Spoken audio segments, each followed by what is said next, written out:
Bonjour. Alors aujourd'hui, je vous présente notre étagère thématique de l'automne.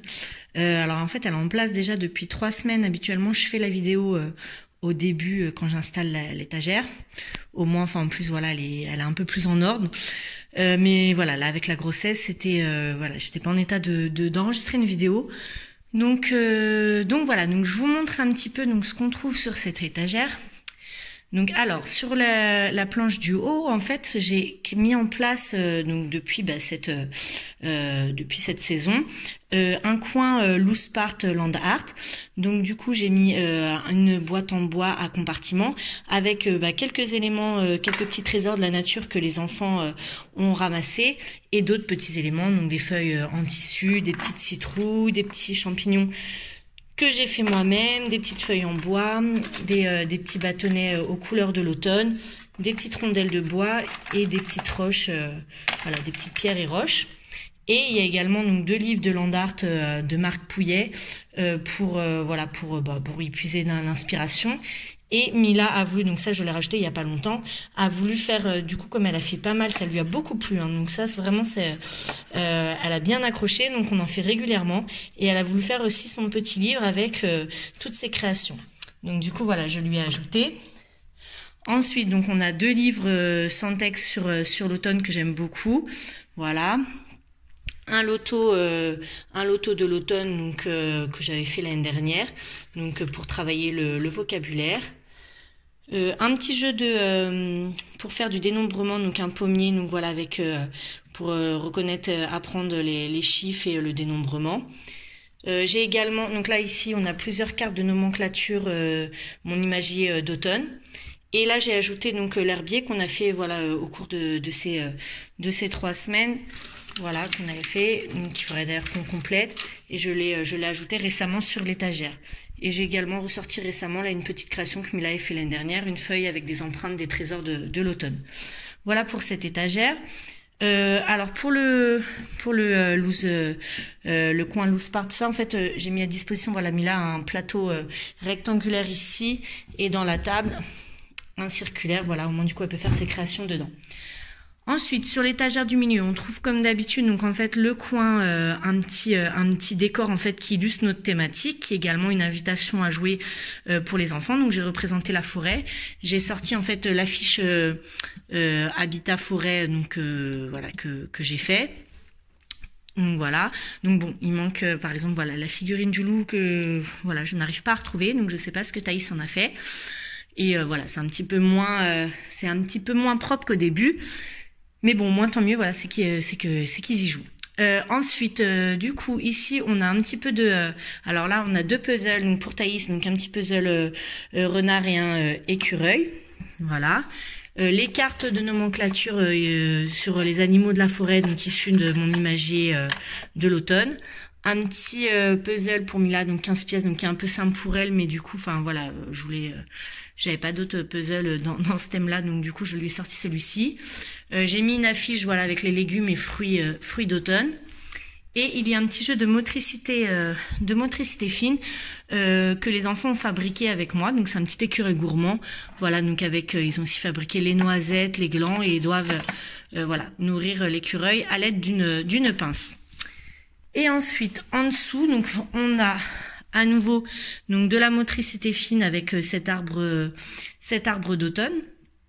Voilà, ou du coup qui se démonte entièrement, donc qui doivent monter, démonter et remonter. Ici, un petit plateau de vie pratique avec des lentilles corail à verser entre les 2 pichets. Et ensuite, donc on est plus. Et il y a également ce petit jeu, voilà, de motricité fine pour Thaïs, voilà, qui doit tourner, voilà, pour réussir à enlever les éléments et les remettre ensuite pour faire du voilà vissage, dévissage. Et le reste ensuite c'est donc de la discrimination visuelle. Enfin quoi que donc celui-ci voilà c'est les cubes donc à empiler. C'est vrai que Thaïs le fait plus, s'intéresse moins à la dimension de taille. Lui, c'est plus le jeu de voilà d'empiler. Même si c'est pas dans le bon ordre, ça le dérange pas trop. Lui, ce qui l'intéresse, voilà, c'est d'empiler et ensuite démonter. Ça, par contre, ça lui plaît beaucoup. Donc, ça lui permet aussi de travailler, l'adresse et voilà la motricité en plaçant bien les pièces en face les unes des autres pour que ça tienne. Un livre de Cherche et Trouve donc pour Mila dans la forêt. Et ensuite, donc là, c'est le petit coin couleur d'automne, donc avec un petit jeu à la fois de tri de couleurs et motricité fine donc pour Thaïs, avec des perles, voilà, à enfiler. Ici, pareil, les nuances de couleurs, des couleurs d'automne, donc avec à la fois aussi de la motricité fine avec les petites pinces à faire coïncider donc avec les planches de couleurs. Et pour Mila, voilà, ici, c'est les nuances de couleurs à mettre, à classer. Et puis j'ai sorti aussi voilà les arcs aux couleurs de l'automne de l'Arc-en-Ciel Greens et j'ai mis quelques affiches sur les couleurs de l'automne. Alors en toute franchise, les enfants assez peu très peu fait ces plateaux. Surtout celui-ci Thaïs a fait, sinon les autres voilà, je crois je les ai pas vus faire. Donc voilà, après c'est vrai que j'étais pas non plus en super forme ces derniers temps, donc je n'ai pas pu leur proposer. En général, c'est vrai je prends quand même du temps pour faire ces plateaux avec eux, au moins une fois pour leur présenter, et ensuite ils peuvent les refaire ensemble. Là, j'ai pas vraiment eu l'occasion de le faire. Donc voilà. Et ce sont davantage, voilà, Thaïs a pas mal fait ceux-là, ces trois-là, et ces petits puzzles, celui-ci surtout au début. Et Mila, c'est essentiellement voilà ça qu'elle a fait. Ça, on l'a fait lors d'activités. Ça, pareil, on l'avait fait ensemble avec les enfants une fois. On l'avait fait un après-midi, on l'avait fait plusieurs fois. Sinon, voilà. Et c'est ce coin-là aussi qui plaît beaucoup à Thaïs, qui joue beaucoup avec les figurines des animaux de la forêt. Et sinon, donc voilà, il y a notre caisse avec tous nos livres sur l'automne, sur la forêt. Voilà, donc ça par contre, voilà, on lit pas mal. Et puis voilà pour cette étagère. Donc c'est vrai que il y a pas énormément de plateaux. Ils sont restés en place pendant 3 semaines, mais parce qu'à côté, en fait, voilà, on a fait quand même pas mal d'activités. Donc il y en a quelques exemples ici, voilà, des activités créatives.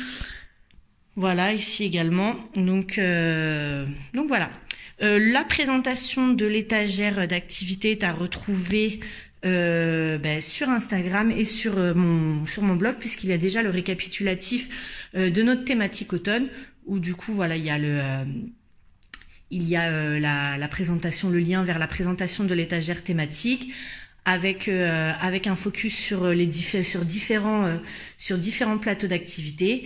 Et dans le récapitulatif, vous retrouvez également toutes les activités qu'on a pu faire au cours de cette thématique.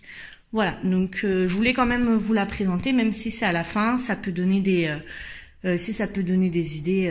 Bon bah là je sais pas s'il y en a encore qui feront l'automne, parce que là du coup il y a Halloween qui arrive. Nous par exemple on va passer à Halloween, mais ça peut servir pour l'année prochaine ou pour adapter aux saisons suivantes. Voilà.